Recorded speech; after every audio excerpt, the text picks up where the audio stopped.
Ashama akkam jirtu hordoftoonni caaliitu bakka jirtanitti nagaan isiniif haa ta'u. Har'amee waa tokko isinii qabee dhufe innis maalidha? Kana dura rifeensa koo maal akkan dibadhu isinitti agarsiiseen ture. Har'ammoo wantoota mana keessatti argamanii fuula koo maal akkan dibadhu isinitti agarsiisa jechuudha.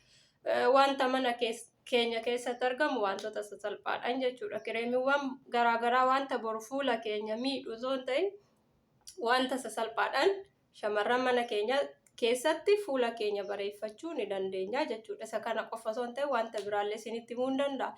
Egaa sanaan duratti garuu kallattii hundaan warreen jirtan piroofaayilii koo jala mallattoo yuutuubii ni jira. Achi jala seenuudhaan sabskiraayib godhaa. Caaliidhaaf maatii ta'a. Wantoota ishee yeroo yerootti gadi lakkiftuu daawwadhaa isiniin jechuun barbaada. Tole har'a daakuu buna fidadheen jira. Kun immoo damma jechuudha. Xiqqoo waan dhumeef hin gombisee damma. Daakuu bunaa kana viidiyoon koo gabaabduu waan ta'eef dafeen hima. Akkasitti maankaa xiqqashuu tokko as keessatti naqaa jechuudha. Wantootaan akkasitti raawwadhu hundumaa kana keessatti naqaa. Namarraa koppii godhe osoo hin ta'in wanta ofii kooti fayyadamuudha jechuudha. Kan inni isinitti agarsiisu. Damma aga buna sana nuu laaffisutti itti naqna. Dammi rifeensa keenyaaf gaarii waan hin taaneef shaashii duraan dursinee hidhachuun dirqama ta'a. Kanaaf amma daakuu bunaatii fi damma kana laaffiseera. Tarii warri fooliin bunaa fuula keessanii gaarii hin taane jiraachuu dandeessu. Ana garuu mana godhu waan ta'eef yeroo hundumaa nan dibadhaa jechuudha. Dibadhee fuula koo akkasitti dibadhee hunduma sukkuumee daqiiqaa 10-15 aduu keessan ta'a.